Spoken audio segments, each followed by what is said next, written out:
The Interstellar Academy of Xenobiology prided itself on caution, because caution was what kept your limbs attached.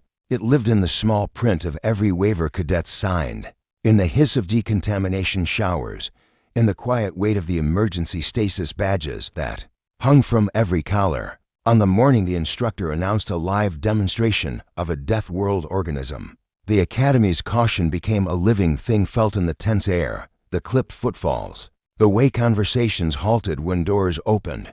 The containment amphitheater sat like a pearl buried in the heart of the campus, concentric tiers of sealed viewing alcoves surrounding an armored floor of polished black ceramic. It was rated to hold a charge that could vaporize a tram, and the rumor was that once, long before any of the cadets were born, it had. Cadet Rin of Letherus arrived early and still nearly lost his seat. His anklets whirred as they tightened around. The joint's exoskeletal braces weren't standard issue, but Rin's species had bones like glass spun from sugar. He touched the cool metal of the safety rail and tried to steady the flutter in his throat sacs. "Move over," hissed a voice. Emmy, a Silachid, slid into the alcove's second seat, gills flaring in agitation. Her pressure suit crinkled while she ran a check on her needles. "Did you hear? It's a Class 8. Rin blinked, all three eyelids in sequence. "Class 8? No organism with a neural mass under 2 kilos rates an 8. Deathworld," Emmy countered. As if that ended the conversation, it often did. Below them, tech drones scuttled about the floor, laying out a web of tripwires so thin they were almost illusions. Automated laser turrets pivoted once and locked, ruby eyes dark. The climate within the containment ring shifted degrees at a time as the system tested pressure seals and gas exchanges, chasing invisible thresholds. Rin counted the visible species in the tiered seats and found comfort in the numbers. 13 cadent morphologies, which meant the instructor had cast a wide net. There were Jaff with their wet, mossy manes, a single bristling Darnek with a spiraling horn that never stopped twitching, 3 Avorians whose wings were folded so tightly they looked almost meek, and Turin's private relief, no humans. Humans fascinated him and made him uneasy in equal measure. He didn't know where to put them in his mental drawers, Deathworlders wrapped in jokes. The amphitheater lights shifted to amber. A hush fell, the doors at floor level parted, and the instructor stepped through. Vral was old enough to have seen oceans rise onto worlds, and patient enough to make first-years believe they wanted to read dry procedural manuals. The instructor's translucent carapace caught the light and threw it back in 1,000 tiny refractions. For hands, all steady. 2 eyes, both on the cadets. "Always, good morning," Vral said. Voice filtered through the room's speakers into something that sounded like calm. "You have read the briefing." A murmur. On his slate, Rin's briefing feed was still open to the first line. "Live Deathworld specimen demonstration of nationalized harmlessness." The words had seemed like a joke. The Academy's humor, when present, was dry enough to powder your gums. "We will review protocol," Vral continued, while a holo bloomed to life over the pit. A stylized planet mottled blue and green, wrapped with a hazard sigil in yellow. The specimen originates from Earth, a high variance, high-energy biosphere with adaptive pressures beyond cadent norms. Deathworld status is not a moral judgment. It is a thermodynamic reality. Do not anthropomorphize the metrics. Emmy raised a hand fin. "Instructor, are we to believe that nationalized harmlessness is even possible? You can't gather soft edges around a knife." Vral's mandibles flexed imperceptibly a sign. Rin had learned of amusement. On Earth, knives are kitchen tools. Context creates harmlessness. We will test context today. A new holo spun opened beside the planet, a taxonomy tree labeled in human Latin. Names branching like veins: Animalia, Chordata, Mammalia. The branch ticked outward, precise, to Carnivora. Rin's throats fluttered again. Carnivore meant teeth meant slicing loads beyond what leathery cartilage had ever evolved to withstand. "This exercise will demonstrate 3 points," Vral said, and ticked the points off with 3 different hands. 1. Survival strategies on Deathworlds often favor generalist predators. 2. What is domesticated within a Deathworlder's culture may still present unique hazards in cross-cultural contexts. 3. Fear is an unreliable metric for risk. The doors at the far end of the floor opened again, for load-bearer drones entered in a diamond, each one straining subtly under the weight of a crate behind them. The crate was small enough to fit in a single leathery hearth, dull steel, corners heavily padded, a lattice of warning sigils running up its sides like ivy. Rin read them reflexively: hazard, teeth, sleep, wake cycle unpredictable, handle with ambient gravity no greater than 1.1 g near the latch, in bold human script. Someone had stuck a sticker of a smiling face. The drones set the crate at the center of the black floor. The lattice of tripwires around it quivered, then steadied. The room temperature rose to degrees. Rin realized his hands were shaking. There was always an accident in the old stories about live specimens. There were classmates who flinched when doors hissed because once, in a first-year seminar, a case had opened at the wrong angle. The thing inside had flung itself against the glass with enough force to spiderweb the barrier. No one had been harmed, but the sound of the impact lived on in their nerves. Safety lived in memory, and memory was a poor archivist. Vral spoke again, softer. Breathe. Run your suit checks. Humor me. They did.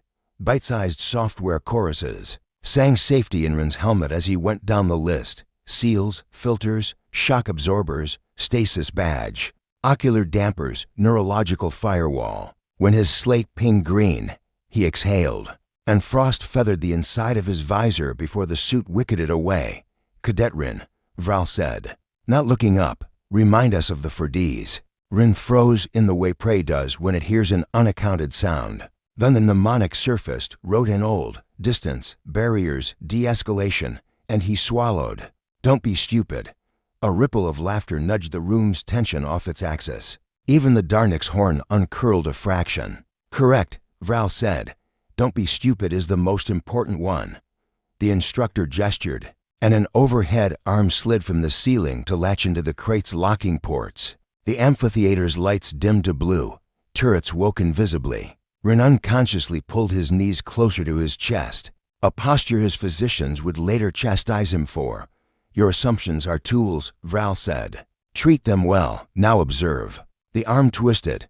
The crate's locks clunked in a pattern that struck Rin as deliberately cheerful. Somewhere inside the steel, something shifted. A soft scrape, a thud almost too light to count. The sound made the hair like antennae along Rin's jawline stand up. The lid opened on a slow hinge. A wash of air pushed out, carrying smells that meant nothing in his languages: warm, dry, a dust note baked on stone, a faint strand of sun. The suit caught and labeled molecules, and the HUD obligingly scrolled dander and epidermal shedding, and volatile organic compounds he'd only ever seen in charts. Nothing leaped. A shape moved within the shadow, fluid and precise. It unfolded on four limbs like a wave finding the shore, spine flexing in a chain of vertebrae that looked absurdly delicate. When it stepped into the light, the amphitheater drew breath as one organism and held it. It was small, smaller than every nightmare anyone had brought into the room, smaller than the casing of the stun turrets, than the Darnik's horn, than the weight of Rin's anxiety. Its fur lay thick and soft against a lithe frame. Its tail made a question mark in the air. Its eyes were enormous and slitted, and a color Rin had only seen in the inner fire of certain gems. It blinked once. Its ears rotated like dishes triangulating a signal. Behold, Vral said, voice almost a whisper now, not out of reverence, but out of accuracy. Felis catus, common designation cat, native to Earth. Classification, apex micropredator. The word apex seized the attention like a hook. Micropredator suggested scale, but scale in no way changed. Design, Rin felt the old lesson rethread itself. The geometry of sharpness did not care about height. The cat inhaled in a way the suit microphones parsed as theatrical. It turned its head toward the nearest drone, considered it, decided the math was not interesting, and ignored it. Its tail flicked once, an equation solved and erased. Emmy's voice came thin over the channel. That's it. That is it, Vral said. This one is mature, female, sterilized, vaccinated against several diseases, and has lived her entire life within a human domestic context. She has been fed, handled, and sung to. She has also killed, because that is what her body says is correct when certain conditions are met. Both stories are true, neither is a complete story. The cat sat down with an economy that would have made a drone jealous. It folded itself until it was a compact curve of intention, and watched the room with the confidence of a tool that never doubts its edge. Rin found himself leaning forward without meaning to. His exoskeletal braces clicked as they adjusted. "Note cranial orientation," Vral said, overlaying a wireframe holo that traced the triangles of ear and eye and whisker. "The organ you should respect most is not visible. The whiskers map air. They read turbulence. They tell her how wide a passage is without touching it. This is a creature built to solve spatial problems with violence." Rin flinched when the cat's head turned toward their alcove. A thin string of sound came from her throat then, a small declarative syllable that pinged every prey instinct as harmless, which made it more untrustworthy. "Vocalization. Meow," Vral supplied. "Humans report more semantic content than our instruments can verify. We will not debate that today." A Jaff cadet, chlorophyll dark and shaking tiny spore motes into her own helmet, raised a vine. "Instructor, what is the containment field's rating?" "Enough," Vral said, which was the truth and also theater. "You may speak without whispering. Sound will not agitate her. Your fear might." Rin kept his fear quiet the way you shut a door softly in a sleeping house. The cat yawned. "There were teeth, of course, sharp as the memory of falling, curved like commas, promising that everything they touched would pause." The amphitheater murmured, a tide of unease and fascination. Rin found himself counting them the way you count stars you can't name, and hated that he was doing it. "Observe the dentition," Vral said, obligingly throwing up a translucent overlay of a feline jaw. "Shears with low grinding occlusal surface, designed for slicing and swallowing. Stomach acid robust. Peristalsis efficient.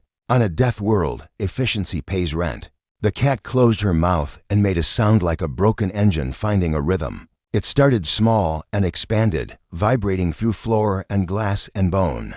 Rin's suit misclassified it as a mechanical fault, then corrected itself, purring. "Emmy," irreverent even when her gills fluttered, said, "Is that a threat display?" "In Earth cultures," Vral said, "purring is most often associated with contentment. It also occurs in stress, injury, labor, and near death. Interpretations vary. Be wary of single-use translations."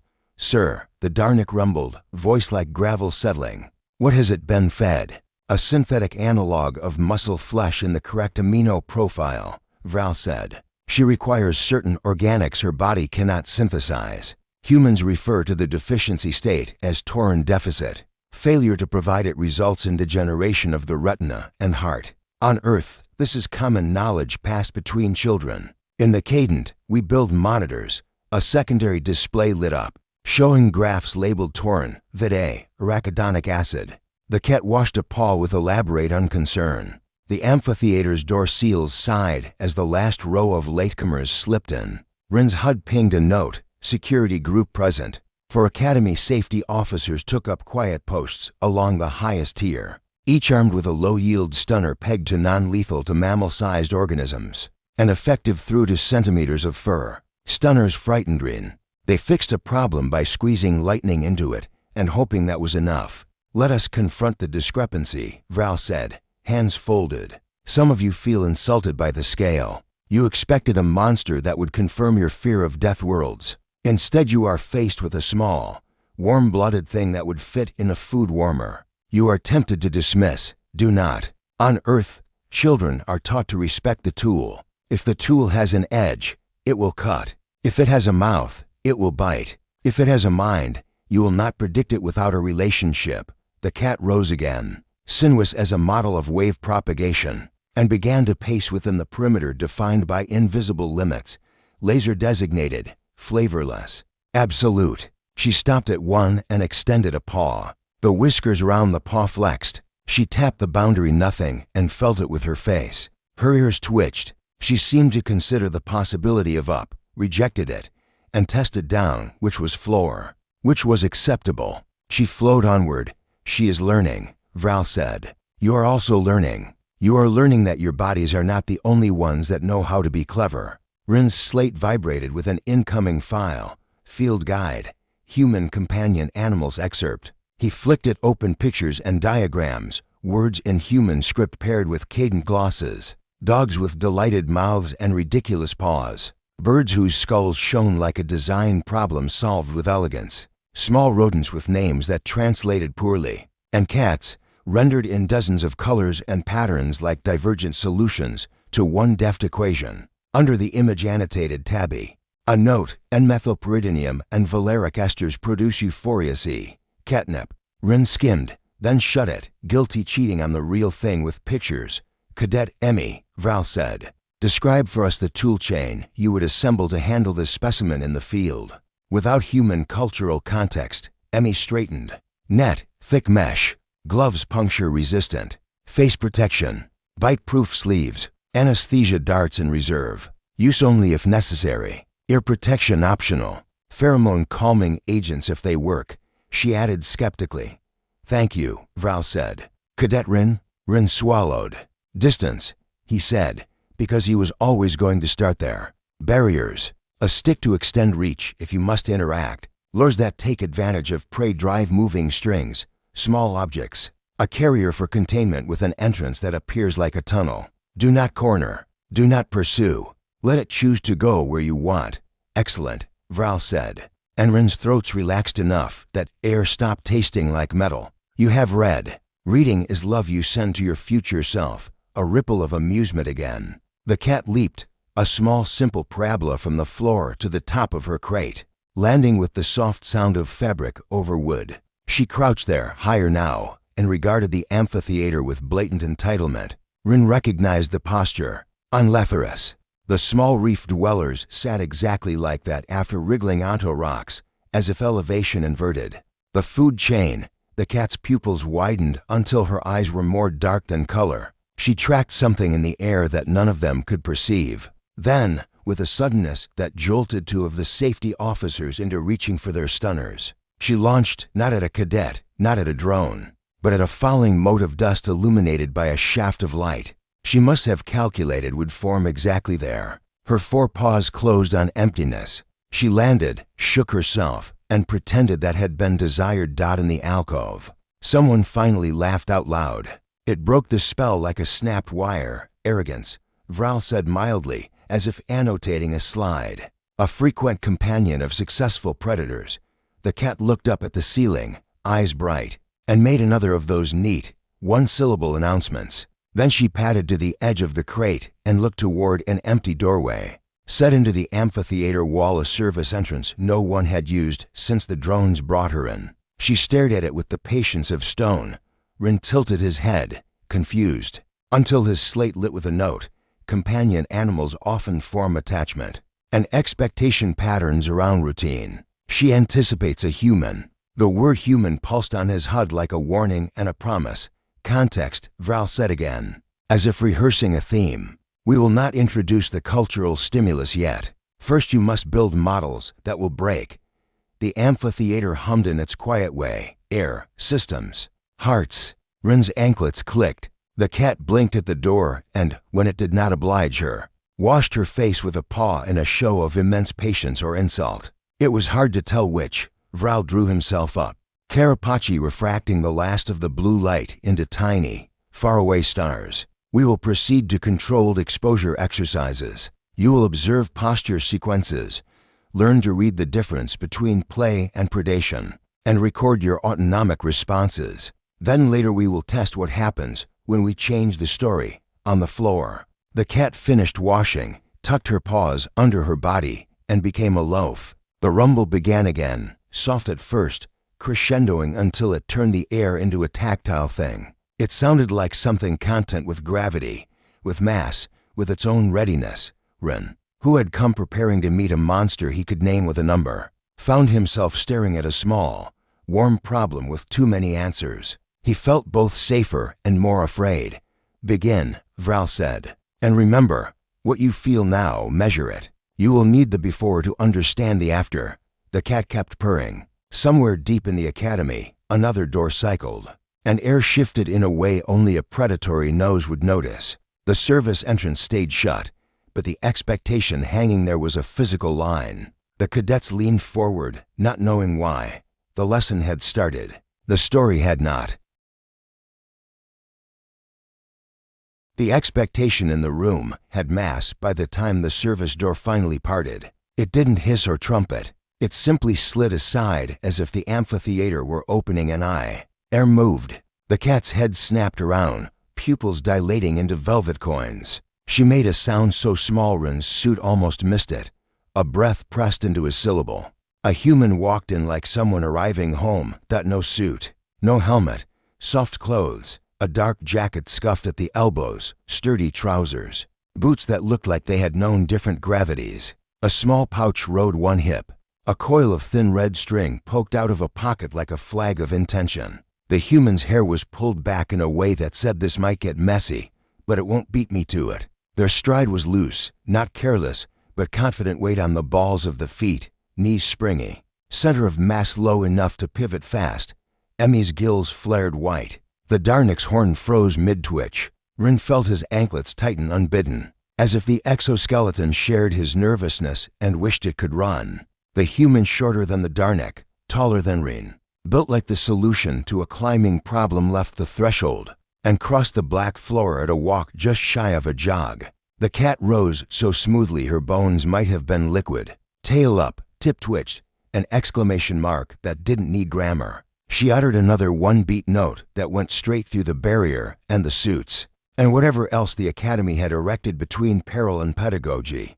Morning. Kitty, the human said, and it carried through the amphitheater's pickups with an easy warmth. Were you very brave without me? You were, obviously, Mr. Cho, Vral's amplified voice said, after the heartbeat of a pause. Nothing in it betrayed the fact that the instructors for hands had moved one to the field controls, one to the safety channel, to rest on the rail exactly as before. You are early, better early than late, the human replied, grin flicking on like a light. Especially when someone's hungry, they crouch without ceremony, jacket creasing. One hand extended, fingers first not at the cat's eyes, not looming, but palm down and loose for scent. The cat stepped forward and pressed her face into the human's fingers as if into the idea of a wall. She dragged the side of her jaw along the knuckles with elaborate seriousness, then switched to the other cheek. Rin's HUD obligingly scrolled a label. Facial pheromone glands bunting scent marking. His throat sacs fluttered with a sensation he recognized from Lethargy-tide festivals. When elders daubed safe scents on the young, the human was being claimed, cataloged, folded back into a known world.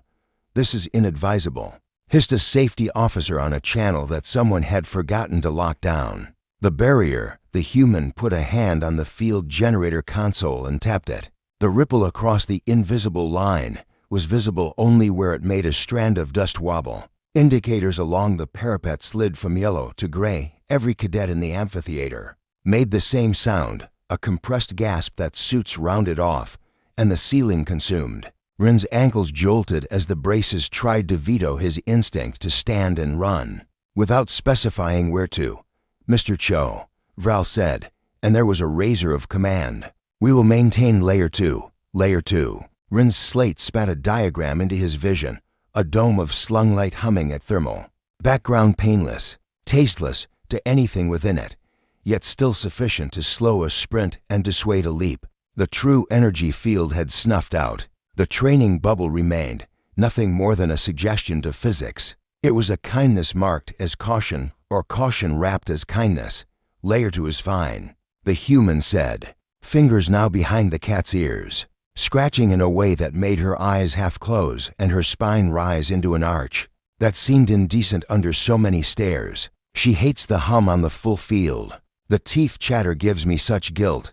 Teeth, chatter, Emmy echoed on the student channel, voice small. Rin's HUD supplied, feline chatter possible frustration, excitement response, associated with prey sighting or electromagnetic irritation. He would have laughed if he could remember how. You're good, the human murmured to the cat, voice changing shape as if meant for a smaller room. Such a good monster. Who's my terrible little knife? You are. The cat's purr started like a low engine finding idle. The human's hand shifted to the base of the skull, digits working in short arcs. The cat's back feet did something Rin's species only did before spawning season.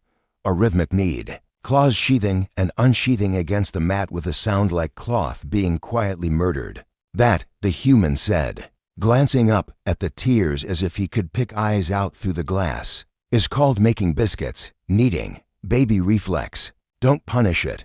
Redirect. If you pull away when she hooks you, she'll hang on harder. Move into the grip to unhook, then lower away. Physics, right? Friction cones, force vectors. Works on toddlers too. Laughter, a little frantic, stole around the room like draft. Rin realized the human wasn't much older than the graduate researchers. Somehow he had expected someone more ancient, already translated into the austere grammar of the academy. But the human carried both mundanity and hazard the way Kitty carried claws as features. Not a thesis, cadets, Vral said, resuming a tone that could cut cloth. Meet Samuel Cho, contracted handler from the Terran Companion Animal Alliance. He will demonstrate human context handling and answer questions as they arise. He is aware that your safety remains my responsibility.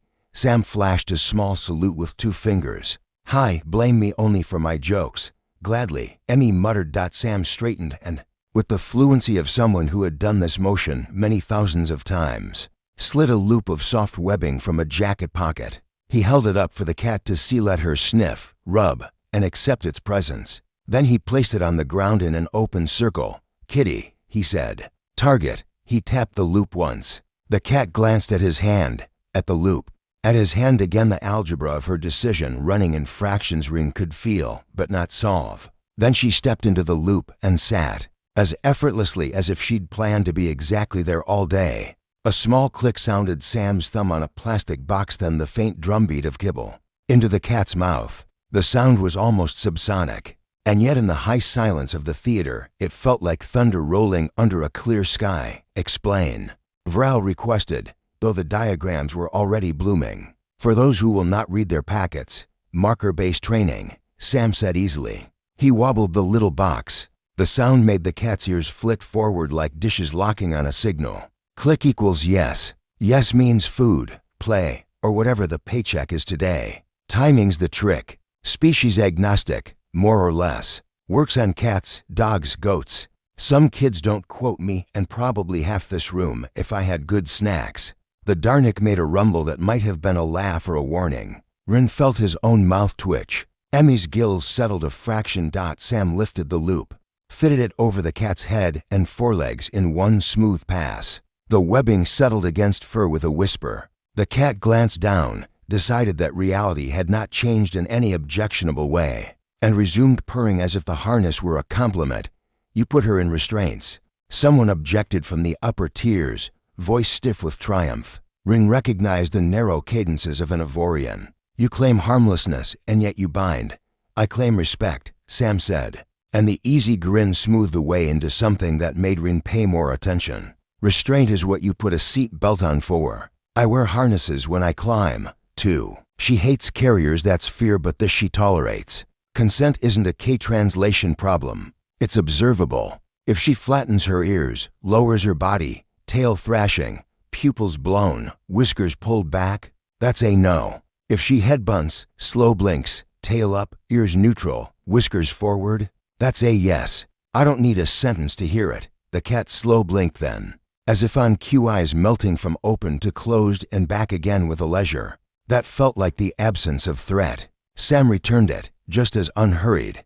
What was that? Rin heard himself ask aloud, forgetting the channel settings. The sound of his own voice went skittering into the big room like a drop tool. Slow blink. Sam said, head tipping as if to tuck Rin into his gaze. A cat hello. Also a no murder right now face.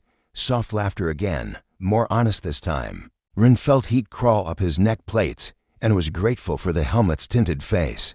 Demonstrate play, predation differential, Vral said. Cadets will watch for threshold signs. Safety ready, chorused the officers. Rin could hear the thrum of capacitors spinning up like faraway bees. Sam fished the coil of red string from his pocket. He tied one end around his wrist and let the other end dangle, making it bounce in a way that would have triggered any juvenile Lethary's rock chase circuit. The cat's head tracked it as precisely as a turret. Sam didn't jerk the string. inviting a full-force strike. He let it twitch and skitter like an injured creature that didn't yet know it was done. The cat's pupils flared and then narrowed, ears coming forward, whiskers splaying in a halo. Her body sank imperceptibly, not fear, not apology, geometry aligning for force. She pounced, forepaws snapping over the string, claws out just enough to snag, not enough to cut. She bit the string with a soft clack of teeth meeting nylon. Sam let her win. The click sounded. A treat appeared as if materializing from air. The string went slack like a prey that had consented to be dead. Notice the claws, Val said. And an overlay mapped them, sheathed, then exposed to half-length, then sheathed again. Notice the bite pressure. She is modulating. Bite inhibition is learned, Sam said. Cats don't come with it. They learn it the way your fingers learned not to crush berries. That's why early handling matters. Kittens taste the world with knives, teach gentle, and they keep their friends. Show escalation, Val said. Sam's mouth thinned, but he nodded. He twitched the string in a way that was almost an insult to fast, to close.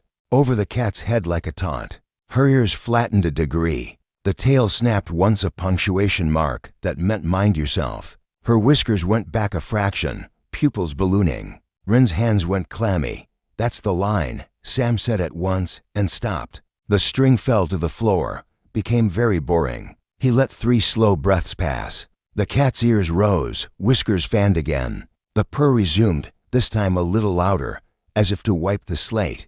If I'd kept pushing, Sam said, we'd be in predation, not play. That's not enrichment, that's a setup. Vral's mandibles flexed, amusement, approval. Something like pride. Cadets, annotate your somatic responses. Fear is data. If your metrics say danger at harmless stimuli, we will teach your metrics. If they say harmless at real threats, we will teach you humility. Rin logged his heart rate spikes with an embarrassed flick. He was glad the numbers didn't show up over his head. Food motivation, Sam continued, as if lecturing were just another kind of play. He reached into the hip pouch and produced a cone of treats made of dehydrated proteins, in the correct Terran amino profile. The smell hit the amphitheater like a warm idea. The cat's head tilted. Sam held out his fist, closed around a treat. Kitty, he said. Touch. The cat bumped his knuckles with the precise center of her forehead. Click. Treat. 2 more times. Cue. Bump. Reward. On the 3rd, Sam didn't click. The cat blinked, sat, looked up. Sam laughed low in his throat, clicked, and gave her 2. You just violated your own schedule. Emmy said, pouncing. Inconsistent reinforcement erodes behavior shaping and makes it very persistent, Sam said, grinning. Ask any gambler. But yes, overdo it and you'll get extinction bursts. Ask any toddler. Stop asking toddlers, someone groaned. Sam looped the red string back into his pocket and unclipped something small from the harness. A round metal tag etched with symbols, Terran letters, then cadent script beneath. He held it up to the nearest camera. The amphitheater projected it larger. Kitty. Underneath, in cadent glyphs, apex micropredator consent required. A small laughing face. Not unlike the sticker on the crate. This is for you, Sam said. Not her. She can't read. You, however, can ignore nothing. Rin found himself smiling, then suspected that the human had aimed for that outcome and hit it. Mr. Cho, Vral said, tone softening the way rock does when warmed. Demonstrate transport. Carrier aversion's real, Sam said, grimacing. He pulled a box from behind the crate, a soft-sided carrier that opened onto ends, lined with a blanket that appeared indistinguishable from the mat inside the crate. He unzipped one end and set it down. The carrier mouth was not a hole, not a dark throat. It was a horizontal tunnel, bright and uncomplicated. Classically, Sam said, you do the towel burrito and shove. Result, distrust for a month, if you're lucky. Alternative, make it a good hole. He tossed 3 treats into the carrier, each one with a click that sounded like punctuation marks in a happy sentence. The cat went in, ate, came out. He did it again. On the 3rd repetition, he closed the zipper halfway while she was still inside, leaving it open enough for a spill out if she panicked. She didn't. He clicked, opened, let her leave without comment. Predictability, Sam said. We practice not closing. Then we practice closing. Then we practice carrying. Not today. Your amphitheater floor is too slippery, and my pride isn't up for it. Your pride, Emmy repeated, sounding incredulous and faintly charmed against her better judgment. Sam shrugged a human shrug that translated to I am not special. I've been bitten by worse. I prefer not to be. She prefers not to, too. We can want the same thing. The Darnik lifted one heavy hand. Human Samuel, they rumbled. What do you fear? It was gauche and perfect. The question that had been scuttling under all the others like a small bright animal. The amphitheater leaned. Sam looked down at his hands, at the pale scars crossing the knuckles in thin white rivers, then at Kitty, who had tucked her paws and become a loaf again, eyes half shut in imperial contentment. When he looked back up, the grin had retreated to let something truer have the foreground. Losing her, he said softly. Losing the ones who trust me because I got cocky or lazy. Breaking trust is worse than being bitten. Also ticks. Ticks are the devil. Ticks, Rin whispered, typoing it in his head as nervous movements. Arthropods, Sam supplied. Blood thieves. You don't have them. Count that blessing twice. Humor is a safety behavior, Vral said, like someone putting a card on a table. Observe the deflection. Humans gift trap fear in laughter so they can carry it farther. Sam gave the instructor a little bow. I also like jokes. We noticed, Emmy said dryly. The tension in the amphitheater had thinned and braided into curiosity. Questions began to spill, more hands than answers. Sam fielded them the way he had handled the cat redirecting when claws came out. Rewarding good lines of inquiry, refusing bait.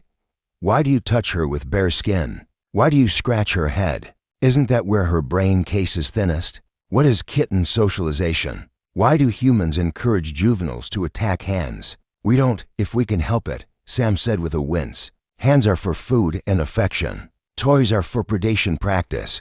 If you mix them, you'll pay interest later. Do you clip the knives? The Darnik asked, eyebrow ridge rising. Claws, Sam said. We trim if needed. Some cultures remove them. We do not. Removing knives from a knife is a cultural conflict in ethics I won't solve in your amphitheater. I prefer scratching posts and good architecture. Architecture? Rin repeated, startled into the word.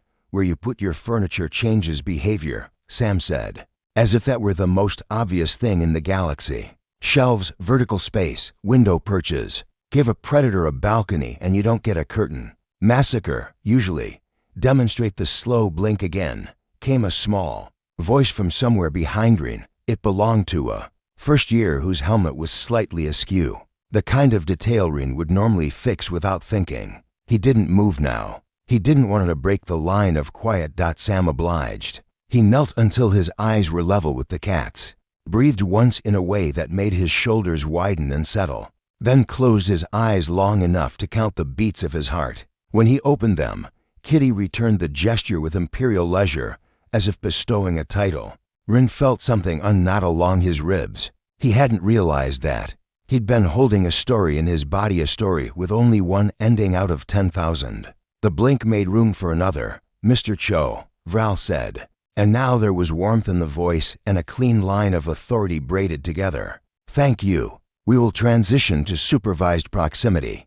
Cadets, you will cycle through the lower two alcoves in pairs. You will not reach. You will not vocalize above conversational level. You will not scent the air with fear simply to test your suit's filters. Sam looked up, expression shading toward rueful. To rules on my end. 1. No one stares at her with their head facing forward. Predators do that. You're scaring her. She's just polite. Angle your head a little.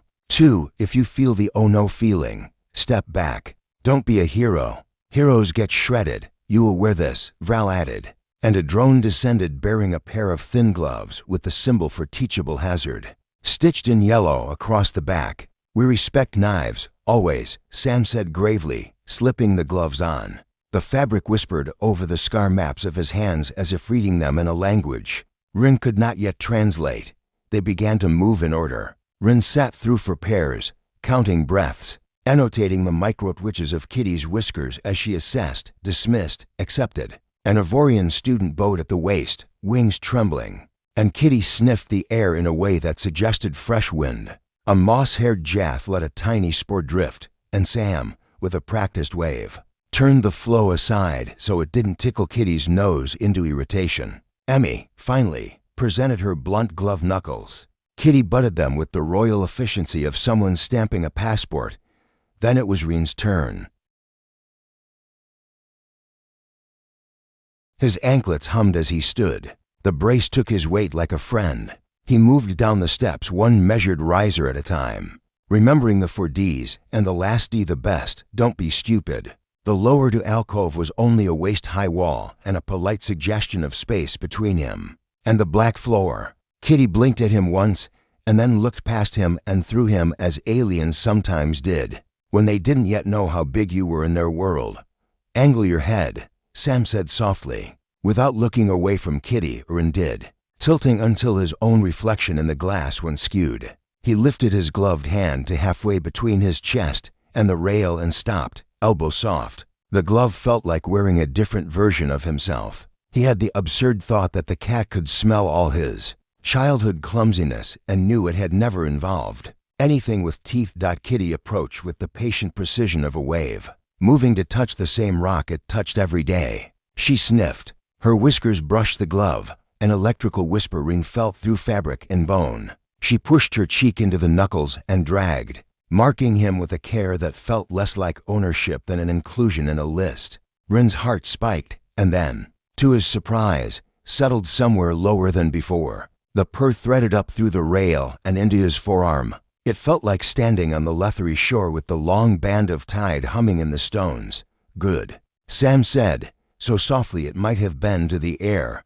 Rin exhaled. The sound fogged his visor for half a heartbeat before the filters drank it. He held himself exactly as still as he'd practiced in first-year containment labs and, for the first time, felt that stillness as a gift rather than a test. The cat withdrew with the economical indifference of someone satisfied and turned her head toward Sam as if to ask for the next part of the ritual. He obliged, scratching the head, tracing the base of the ear with a knowing thumb. The amphitheater's hum shifted. Rin realized he was hearing not fear now, but conversation. Questions were stacking like plates. Explanations were becoming bridges. The second layer of the field shimmered, almost not there at all. Above them, on a private channel, a security officer muttered, "If this is their pet, then imagine the rest." Another finished, "Do not extrapolate by fear." Vral said calmly into the same line, which meant the instructor was listening everywhere at once. "Extrapolate by data. We will collect both." Sam straightened, slung the little clicker back on his belt, and rested his knuckles lightly on the crate as if to reassure the metal. He looked up at the tiers and, in a voice that carried without effort, said, "She's not a test. She's a partner. Treat her like a blunt instrument. She becomes one. Treat her like a colleague, and you get something like respect. Sometimes, on her schedule, on hers." Emmy echoed, sounding as if a puzzle piece had slid into place. The cat yawned the long, luxurious yawn of a creature who believes gravity works in her favor. Then she butted Sam's wrist again and slid into a loaf that said, "I could leave. I choose not to." Her purr resumed, vibrating the boundary of layer 2 as if to remind it that some barriers were ideas. "You could through." Vral's carapace caught the light like a constellation. "We will break for 10 minutes, the instructor said. "Hydrate, annotate. Then we will resume with controlled toy exposure and sound desensitization. Mr. Cho will remain a moment to answer questions off mic, as you insist on calling it." Sam's grin returned. "I will also accept treats." From the tiers, laughter. From the floor, a living engine. Rin turned away only when his slate pinged him twice for ignoring his fluid schedule. When he looked back a last time before the break, it was to see an image he suspected would be etched on his nerves when he was old, and no longer frightened by the wrong things, a Deathworld beast with her eyes half closed, while a human, bare-handed, scratched the spot behind her ear as if completing a circuit. If this was harmlessness, it was not the kind that dulled edges. It was the kind that taught you where to place your hands so the knives and the fingers both stayed whole. The Academy had protocols for dangerous knowledge. Usually, that meant information was quarantined in encrypted databanks, access gated by biometric locks and oath ciphers. Sometimes it meant physically sequestering a scholar for decompression, a polite word for keeping someone from screaming their revelations into the general network until their pulse slowed. It had never, in living memory, meant a ripple of panic that spread through the entire student body in less than 3 cycles. But then again, the Academy had never invited a human to casually scratch the skull of a Deathworld predator and call it kitty. 1. Rumors in motion. It started innocently. A Salachid cadet posted a clip to her closed study group, a 15-second extract showing the moment Sam Cho deactivated the barrier field and crouched bare-handed beside the cat. "This is either bravery or terminal stupidity," her caption read.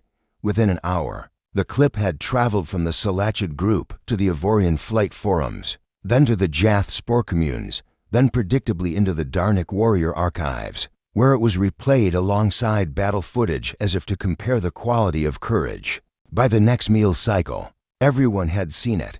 The human touched a Deathworld beast. The beast purred like a machine at idle. The instructor allowed it.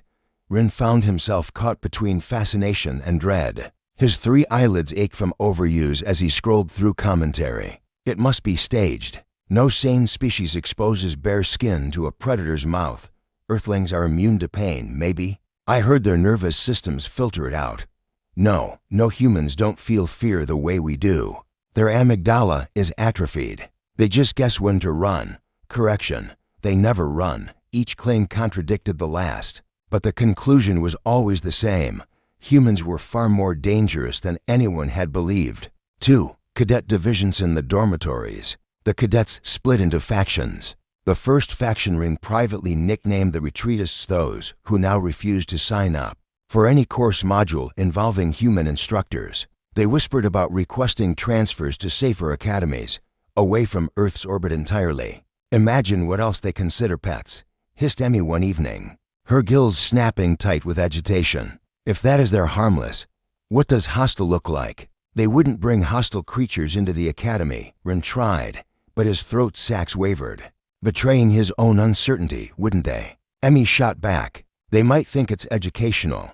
The second faction, by contrast, Rin dubbed the adventurers. These cadets, wide-eyed with a blend of awe and recklessness, were now submitting applications to join the Terran exchange program. If they can domesticate that, an Ivorian muttered with feathers puffed in disbelief. Imagine what else they've learned to live with. Imagine what we could learn.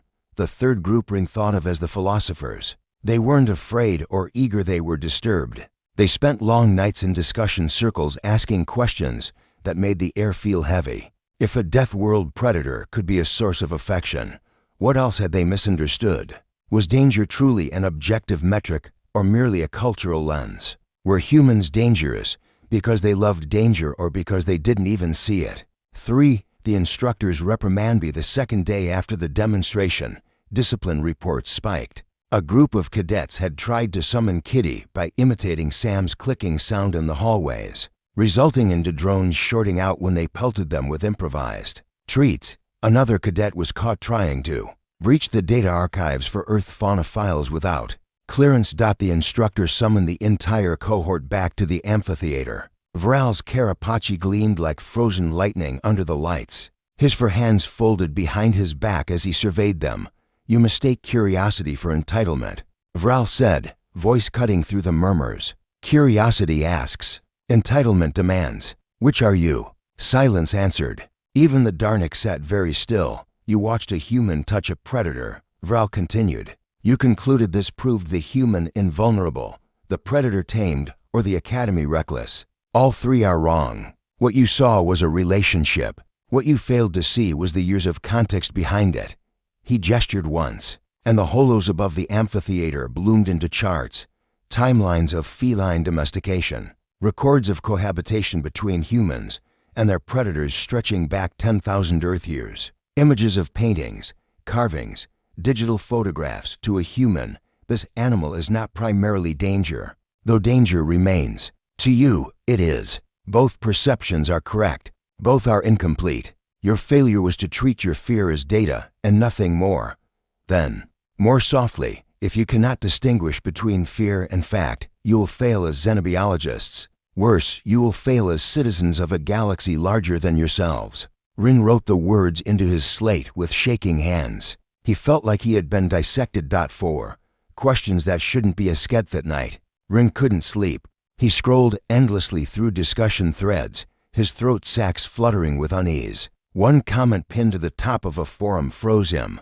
If this is merely a companion animal, then what do humans fear? The responses were speculative, sometimes absurd.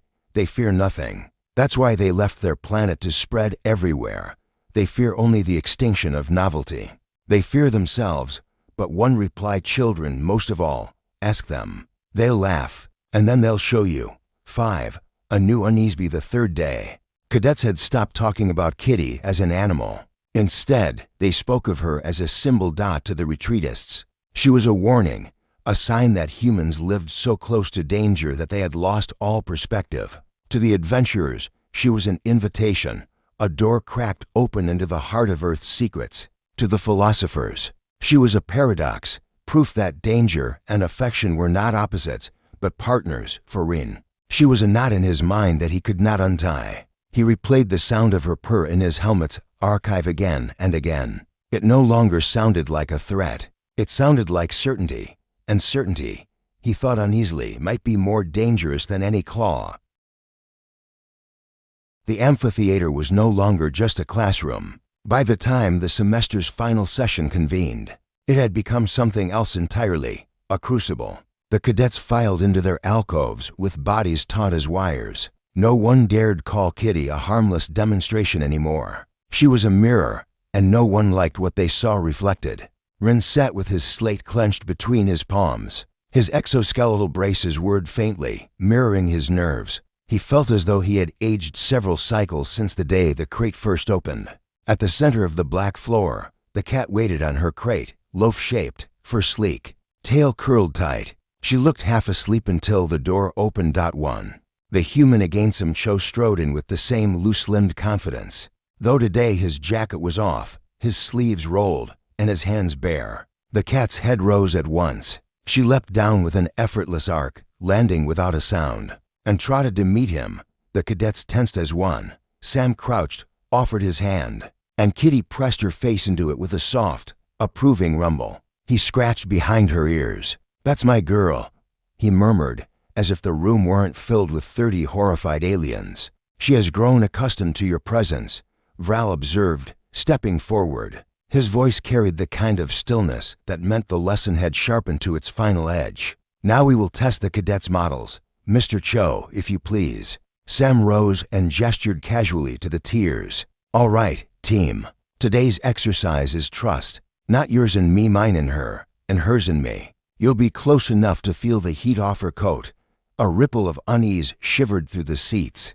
2 controlled exposure pairs of cadets cycled down to the floor, standing just behind a thin barrier line that shimmered faintly like heat. Kitty wove between them, tail brushing their legs, purring like an engine that had chosen for now to idle. The Jath cadet almost fainted when Kitty leapt onto her shoulder, kneading with claws only half extended. Sam steadied the Jath with a hand on the elbow. "Don't pull away," he said gently. "She's giving you a perch, not a wound." The Ivorian cadet's feathers flared when Kitty rubbed against her wings, leaving scent trails that would linger for cycles.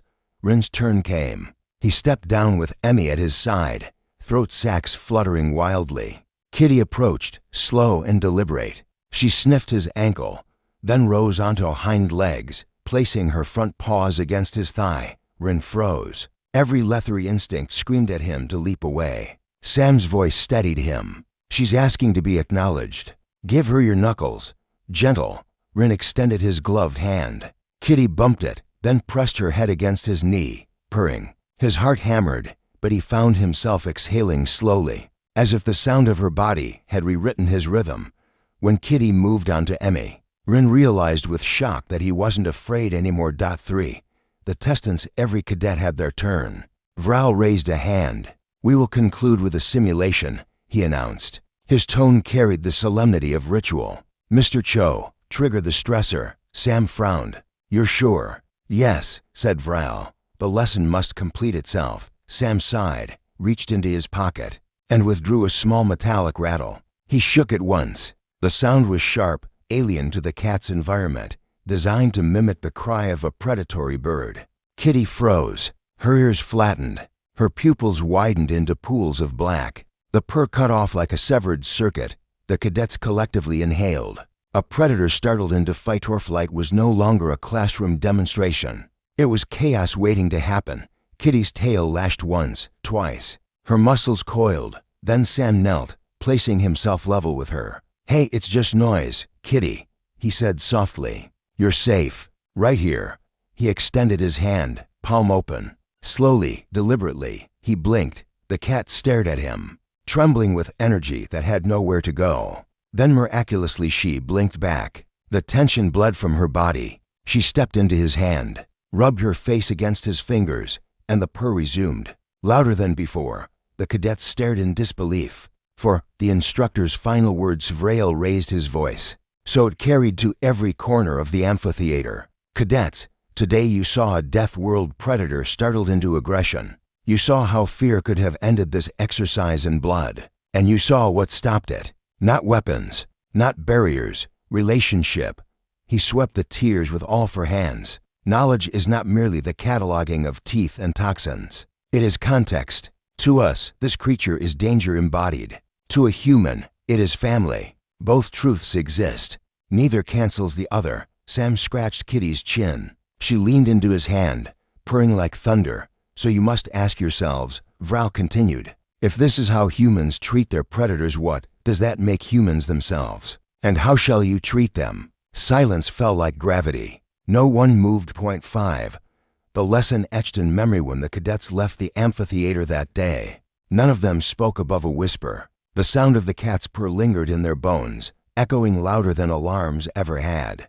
Rin knew he would carry it forever, not as fear, but as something stranger. A reminder that the universe was larger than his instincts, sharper than his training, and sometimes softer than both. Kitty leapt onto Sam's shoulder as they exited, tail curling in contentment. Sam gave the cadets a grin and a wink, as if to say, "See, it's simple." But Rin knew better. Nothing about what he had witnessed was simple, and nothing about humans ever would be again.